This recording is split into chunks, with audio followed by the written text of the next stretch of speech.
Mtu wa Mungu, kuna nyakati katika maisha yetu, no matter how good we are, kuna nyakati foundations zinakuwa shaken. Daudi anasema kwa Zaburi 11 kwamba Bwana ndiye mchungaji wangu, mutaniambiaje nikimbie kwa miti, nikakae juu ya miti kama ndege? Na anauliza pale katika mstari mmoja, kwa hiyo Psalms 11 anauliza when the foundations are shaken. So when the foundations are shaken, what will the righteous do? Na hiyo ndio question muhimu sana nataka tujiulize leo.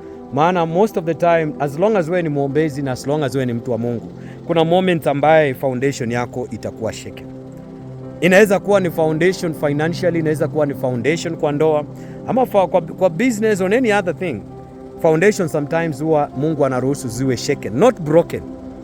Not broken, si kuvunjika, si kung'olewa, si kuharibika. Anasema zikitikiswa. When the foundations are shaken, what will the righteous do? Ninakuombea leo katika wakati huo ambao unapitia, huu wakati ambaye kuna shake up katika maisha yako, kuna shake up katika vision yako, katika ministry yako, katika maisha yako kwa jumla. Unasikia tu there is a shaking inaendelea, unasikia uko out of place at some point.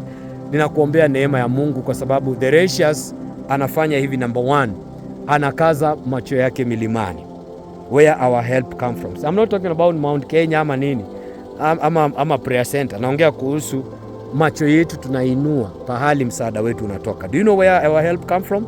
Anasema the same Daudi anasema kwa Psalms 20 verse 1. Anasema Mungu akusikie kwa siku yako ya dhiki na akutumie msaada kutoka kiti chake cha enzi. That is where our help come from. So any shaking ambayo ina shake foundation yako, never ever forget ya kwamba foundation yako imejengwa na damu ya Yesu. Foundation yako imejengwa na architect wa hii dunia, mwenye alitengeneza hii dunia, mwenye ako na title deed ya hii dunia, mwenye hii dunia yote ndiye alitengeneza hiyo foundation. So akialao ishake, ako very comfortable na yeye, ako very strong, ako yani very confident. Hiyo ndio neno najaribu kutafuta. Ako confident na wewe.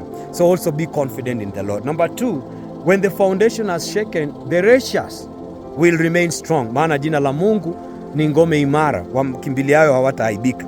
You know, I know that God will renew you. Na yeye mwenyewe Mungu amesema ya kwamba ile yote ambayo imekuliwa na nzige atakurejeshea.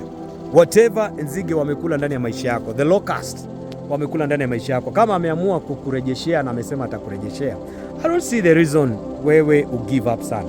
I don't see the reason wewe uwe na wasiwasi mwingi. Atarejesha.